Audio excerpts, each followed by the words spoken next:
Hello dear student, welcome back to my YouTube channel SK classes. आज के video में हम 8वीं कक्षा सरल हिंदी व्याकरण का अभ्यास 15 जो कि है वाक्य पाठ का अभ्यास है, इसको आज हम करने वाले हैं। वीडियो को लास्ट तक देखिए। पहला प्रश्न है यहाँ पे है, निम्नलिखित उद्देश्यों के साथ विधेय जोड़कर वाक्य को पूरा कीजिए। तो यहाँ पे हम पहले समझेंगे उद्देश्य क्या है, विधेय क्या है। उद्देश्य वाक्य में उद्देश्य उसे कहते हैं जिसके बारे में कुछ कहा जा रहा हो, ठीक है।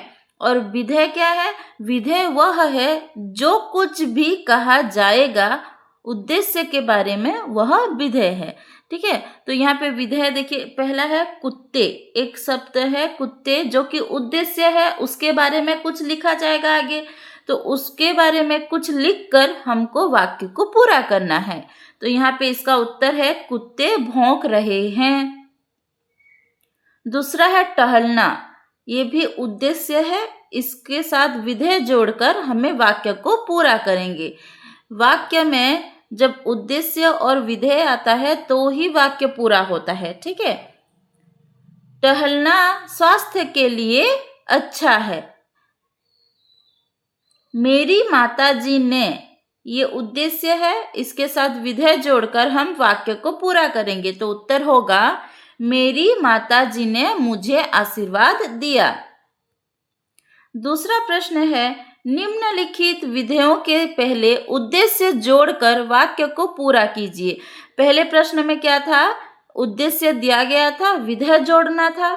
दूसरे प्रश्न में है विधेय दिया गया है, उद्देश्य जोड़ना है।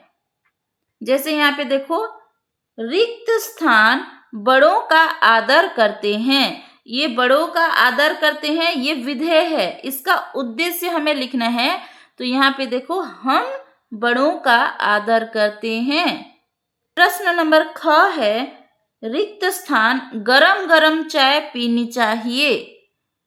इसका उत्तर होगा हमें गरम गरम चाय पीनी चाहिए। प्रश्न नंबर ग है, रिक्त स्थान बहुत से सुंदर सुंदर मंदिरों के लिए प्रसिद्ध है। यहाँ पे उत्तर है वाराणसी, या फिर आप अपने भुवनेश्वर भी लिख सकते हैं, या किसी और स्थान का नाम लिख सकते हैं जहाँ पे कई सारी मंदिरें हैं। तो यहाँ पे वाराणसी बहुत से सुंदर सुंदर मंदिरों के लिए प्रसिद्ध है। प्रश्न नंबर 3 है, सरल वाक्य किसे कहते हैं, उदाहरण देकर समझाइए। उत्तर है जिस वाक्य में एक उद्देश्य और एक विधेय होता है उसे सरल वाक्य कहते हैं। उदाहरण है, राम स्कूल जाता है, पक्षी उड़ते हैं। आप एक से ज्यादा उदाहरण भी दे सकते हैं। चौथा प्रश्न है, मिश्र वाक्य किसे कहते हैं, उदाहरण देकर समझाइए। जिस वाक्य में एक सरल वाक्य के साथ उसके अधीन कोई दूसरा उपवाक्य होता है उसे मिश्र वाक्य कहते हैं। उदाहरण है, जो सोता है वह खोता है। अगला प्रश्न है, संयुक्त वाक्य किसे कहते हैं, उदाहरण देकर समझाइए। उत्तर होगा जिस वाक्य में दो या दो से अधिक सरल वाक्यों का मेल होता है, यानी मिश्र वाक्यों का या सरल वाक्यों का मेल होता है, उसे संयुक्त वाक्य कहते हैं। उदाहरण है, आप आए और बाहर आई। अगला प्रश्न है, अर्थ की दृष्टि से वाक्य के कितने प्रकार होते हैं, उनके नाम लिखिए और प्रत्येक का उदाहरण दीजिए। अर्थ की दृष्टि से वाक्य 8 प्रकार के होते हैं। 8 का नाम लिखना है और एक एक उदाहरण देना है। जैसे यहाँ पे है विधानात्मक वाक्य और उसका एक उदाहरण है, राम पुस्तक पढ़ रहा है। दूसरा है प्रश्नवाचक वाक्य, उदाहरण है, क्या तुम स्कूल जाओगे। प्रश्नवाचक वाक्य में हमेशा क्वेश्चन मार्क यानी प्रश्न सूचक चिन्ह रहता है। तीसरा है विस्मयादि बोधक वाक्य, अरे कितना सुंदर दृश्य है। यहाँ पर विस्मयादि सूचक चिन्ह का प्रयोग होता है। चौथा है आज्ञावाचक वाक्य। उदाहरण है कृपया दरवाजा बंद कर दो। अगला है संदेहात्मक वाक्य। उदाहरण है शायद वह आज आए। अगला है निषेधात्मक वाक्य, तुम मत जाओ। नेक्स्ट है इच्छात्मक वाक्य, भगवान तुम्हारा भला करे। और लास्ट में है आठवां संकेतवाचक वाक्य।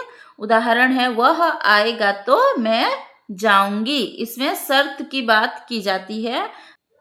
अगला प्रश्न है निम्नलिखित वाक्य किस प्रकार के हैं, पहचानिए और उनके नाम लिखिए। हमारे नीचे इस प्रश्न में कई सारे वाक्य दिए गए हैं। किस प्रकार का वाक्य है हमें बताना है। पहला है आह दृश्य कितना सुंदर है। तो यहाँ पे ये आप पहचान गए होंगे, यहाँ पे विस्मयादि सूचक चिन्ह लगा है तो ये विस्मयादि बोधक वाक्य हुआ। शायद वह कल आया होगा, तो यहाँ पे संदेह की बात है तो संदेहात्मक वाक्य। चलो घूमने चलें, ये आज्ञावाचक वाक्य है। तुम स्कूल जाओ, ये आज्ञावाचक वाक्य है। हमें मन लगाकर पढ़ना चाहिए, ये आज्ञावाचक वाक्य है। क्या तुमने खाना खाया? यहाँ पर देखिए प्रश्न सूचक चिन्ह लगा है, यानी ये प्रश्नवाचक वाक्य है। अगला है जाओ बाजार से सब्जी लाओ, तो ये आज्ञावाचक वाक्य है। अगला प्रश्न है निर्देशानुसार निम्नलिखित वाक्यों को बदलिए। जैसे यहाँ पे प्रश्न में है हमने खाना खाया, इस वाक्य को हमें निषेधात्मक वाक्य में बदलना है। ठीक है, निषेधात्मक वाक्य में क्या होता है, न नहीं का प्रयोग होता है। तो हमने खाना खाया, इसको अगर हम निषेधात्मक वाक्य में बदलेंगे तो क्या होगा, हमने खाना नहीं खाया।